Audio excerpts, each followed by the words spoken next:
So hi everyone, I'm Bianca. I'm the founder of Butterfly. You may have seen two of my colleagues. I set up Butterfly 10 years ago and now I run our New York office. And I'm joined by two of my team you may have seen, Stefan, who's over there, and also Alex, who run the London office. And we're here to talk about innovation, how we do things in a different way. So for the last 10 years, we have been doing things in a different way, challenging how things are done from a marketing perspective, the brands that we build, and also from an innovation perspective, trying to challenge the way the business runs and the way we create new ideas, really anchored in those words, helping businesses create brands, products and experiences that people believe in. I see a few squishy balls. We're behind the crazy squishy balls. If you've got yours to hand, I'd like to have one unified big squishy ball squeeze to get us all in the emotional space of squishiness. I see yours down there. I see yours down there. No one, everyone on the count of three. 1, 2, 3. Oh no! Right, so back to the content. So we've been working for the last 10 years with people like this.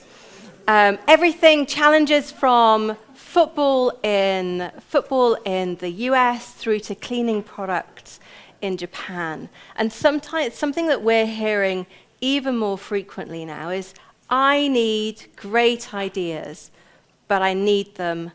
I need a sexy process, I need a fast process, and I need a cheap process, but I still need to come up with ideas, good ideas in the end. And so our approach is human-centered design thinking. What this basically means is we start with the problem first, not the solution. And we've got 3 pieces that we work with. First of all, it's about making sure we really understand the person at the end, the person who's going to be receiving the product or the experience, and making sure that we get them in a really emotional way. So, that can be traditional methods like ethnographies and extended online communities. The experts that we use aren't necessarily just academics. We've also used comedians and magicians, being really close to understanding that person at the heart of the problem that we're trying to solve. And then making sure that we really understand the problem first. So we don't get into solutions, we make sure we understand the problem. I think there's a little bit of a back to basics that we're now realizing that innovation is here to solve the problem. So we understand what the problem is and create really tight innovation jobs to be done. And then we know that an idea takes time. It's that lean startup idea of build, test, evolve, constantly iterate before you implement. Agility. Hands up for, have you guys used this word at least once in any of your briefings in the last couple of months?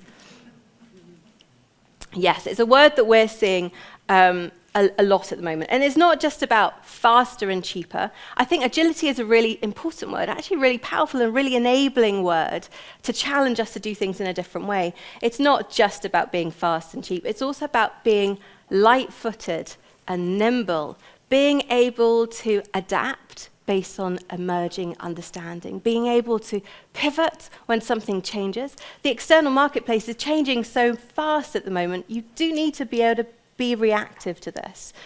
So we've really challenged ourselves to think about how we can put agility in the heart of everything that we do to make a better process. And so our best innovation projects are when our clients really trust us to take risks. And they do that because they know that there's a really solid research platform that we're building from, and research insight, that we've got a really strategic process, that we're very commercial, and that they go with us with the ways that we take them through our innovation journey. So what I'm going to do is maybe take a slightly different stance on innovation and talk to you about some of the crazy things that we've been doing over the last year, the crazy tactics of how we've been challenging the way that innovation is done to challenge us to see if we can find something new. So some of these are successes and also the failures, so that you guys can learn from our experience and put some of these into your innovation plans. We've turned ourselves into entrepreneurs. This is the big thing. This is what's driving a lot of the word agility. It's that mindset of tech startups and entrepreneurs. So we worked with a personal care brand that needed to disrupt the male beauty category. And this category has actually gone through a lot of a disruption. There's direct-to-consumer propositions, there's startups playing in this field, there are new formats and forms. And so if we needed to, the way to be successful was to turn ourselves into the people that were taking this client's business. So we turned ourselves into entrepreneurs. We made the process competitive and we made it entrepreneurial. We did this by setting up 3 teams. We had a client team, we had a butterfly team, and we had a team of entrepreneurs themselves. We gave them the challenge that we needed to disrupt the beauty category. We gave them the guardrails of what this product, this experience needed to deliver. And we gave them 2 weeks and a seed budget of €1,000 that they could spend however they wish. They could spend it on research, they can spend it on a designer, they can spend it on copious beers in the pub if that was going to help them get to a solution. And it was like basically an episode of The Apprentice, that they had to come up with a complete proposition and pitch it to a panel of people from their organization and also entrepreneurs, just like, if you've seen The Apprentice, just like The Apprentice. So within those 2 weeks, they built a proposition. One of them even built a prototype. They used their seed budget and they pitched it. And what that revealed was it opened themselves up for a new way of working. By giving them a constraint of time and budget, pushed the teams to thinking in a different way. And the age-old extra pizzazz into it was a competitive angle, because we had them competing against each other. And this really unlocked a lot of excitement and focus and drive for them to get things done. We've acted their age, not ours. So we're working with a toy manufacturer that needed to reinvent an iconic toy. We needed to become children ourselves. So in this, we had toy prototypes to test, and we also had competitor toys, because we knew that we couldn't talk to these kids, these 6 to 9-year-olds, in abstract terms. We had to give them something physical to play with. So what we did was we unleashed our inner child, and we stimulated the children's environment. So we set up 3 different rooms that were all there to help the children explore these toys in context. We had a room that was like the kitchen table, where they'd sit with mum and dad, and mum could be more involved, mum and dad could be more involved with teaching and showing them how a toy worked. We also set up a little racing car. We had a racing car where we had mum and dad, whoever came with the kids, up in the front, and the kids are in the back, creating mayhem of their own, where they had to figure out this toy by themselves. And then we let the kids, unleash the kids on these toys. And it was amazing to see what they came up with. We had other stimulus to try to get them to express their opinions and their feelings about these toys. But what they did was almost as valuable, to be honest, as what they said. The toys that they picked up first, the toys that they spent with the longest. We offered that they could take one toy to another room, and so which was the one that they wanted to possess. And also there was an element of sustainability in this brief. We were looking at toys that were sustainable, so cardboard and paper toys. Which ones lasted the longest after 20 kids basically tried to destroy them for an afternoon? So all of this helped us build a really strong idea of how these toys work. And there's definitely nothing more powerful than actually being in the shoes of your consumer or your end user or your customer. So we're doing a lot of this method testing, method ideating. We've ideated for a plain proposition by actually asking your next door neighbor on the plane to come up with some ideas for you, poor unsuspecting passenger being brought into the ideation process. We were testing appetizers with consumers, asking them to create their own dinner party, so they actually test them in situ. So method testing, method ideating really helps you be empathetic, helps you put your feet really in their shoes. And with this kids project, the adage of it takes a village to raise a child, it certainly took an army of butterflies to manage this research project. We beat the odds in a blizzard. So let me set the scene. This is a fast-paced project for food innovation. We're in Chicago, it's winter, it's snowing, it's really, really, really cold. If any of you guys have been in Chicago in the winter, it's like really cold. So this was a 15-day sprint. We were ideating, we were testing overnight, we were iterating, we were then quantifying, we were ideating, and we were iterating again. 15 days, basically, to get to the end goal. So everything had to work perfectly. Problem number one, giant snowstorm the day before our first day on the sprint, where we were going to have consumers coming in to talk to us. Half the consumers didn't turn up because they couldn't actually leave their house. So we quickly had to reshape, like, how are we going to change the research approach? Rather than 2 rooms, it was going to be 1 room. It was so cold outside. Everyone, including our client, was so happy to be warm and cozy inside that everyone forgot who was a consumer and who was a client. And it became a really good, productive conversation. Then the overnight testing. We have a tool called Podium, which is like speed dating for ideas. We often run it the night between day 1 and day 2 of a workshop to get a prioritization of the ideas. It's awesome. We love it. It's so cool. But on this day, there was a coding error, which meant that it didn't quite happen as quickly as we could. So after the team had celebrated the closure of the workshop, that day 1 of the workshop, we got through the snowstorm, have a whiskey, we've launched Podium, hurrah, nothing was happening. Consumers weren't coming in. So after frantic phone calls around the world to find somebody who was working in some time zone for our panel provider, we eventually got it recoded and consumers started completing, but it hadn't completed by the morning.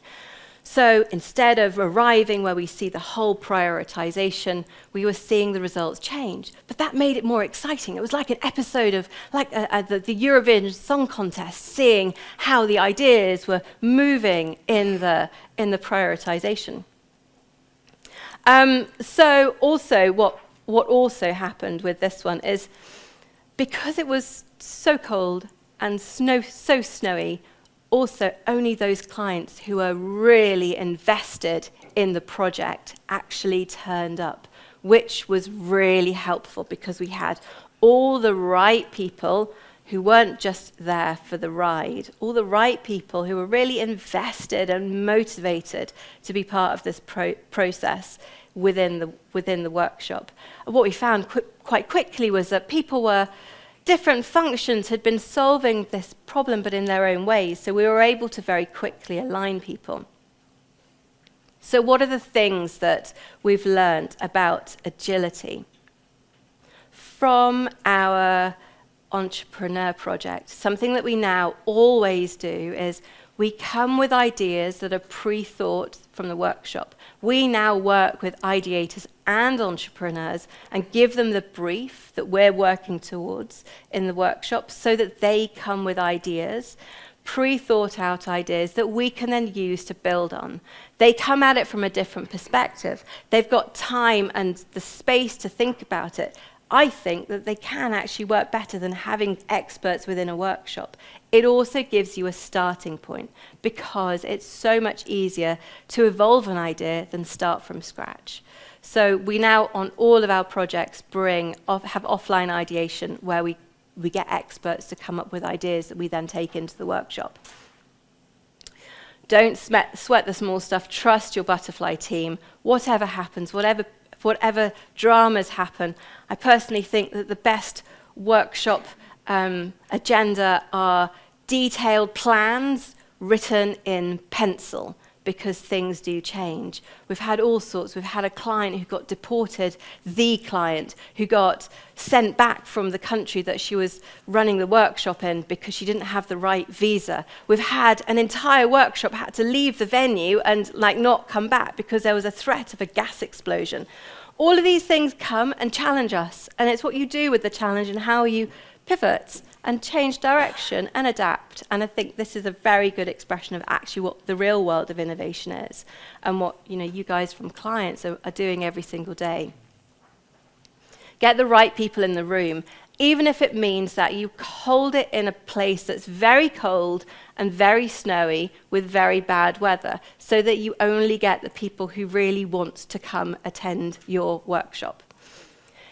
Shared objectives. Make sure everyone's focused on the problem and is focused on the same problem and not solving different problems. So what we found in our snowstorm project of getting everyone back aligned. And then the most important thing, and sometimes maybe it's something that we take for granted, is also having fun. And some of that having fun is a little bit like the squishy ball. It's doing things that are unexpected. We've had yoga sessions in workshops. We've had a workshop where we were ideating around breakfast food, where we just fed everyone all day long breakfast. We've woken people up at 4 a.m. in order to go and ideate on the steps of Parliament Square. Do things that are a bit unexpected and challenge people. So what have we learned about innovation, the wider innovation? The challenge that we're all facing is that the obvious places for coming up with ideas have all been done. We've spent the last 10 years getting kind of every proposition that could be out there and every iteration out there. Now the need for disruptive ideas is even greater because all the obvious places are full.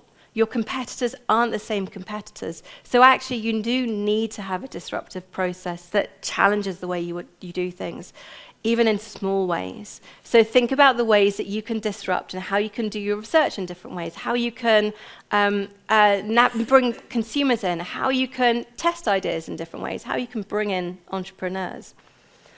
Back to basics. Innovation solves a problem. It doesn't add an extra SKU. It isn't there just to have another retailer conversation. It solves a problem. So what is that problem? Let's be really granular with that problem and understand it from a consumer point of view and build a tight brief. But listen for the cues and adapt, because sometimes the problem that you think was the problem that you're dealing with, actually you find that there's a better problem that you might just have to pivot. So be open for those adaptations and pivot points.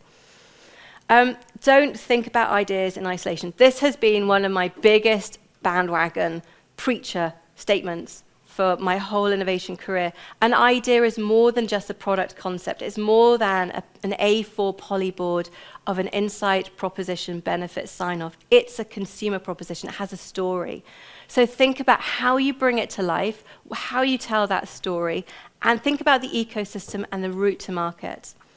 And finally, the agility comes from trusting the process and allowing yourself to deviate, feeling confident that as long as you're set on the journey that you're on, being very clear about the goal that you're trying to achieve, allow yourselves to pivot and to do something different. So we're all about thinking with feeling. This is our mantra. This goes through our heart. And in innovation, it's all about making that squishy ball moment of getting that excitement from your consumers, on your customers and your end users, but it's also about getting the buy-in and the excitement from your team, stakeholders, bosses, customers, everyone else behind it. So that's a few words about innovation.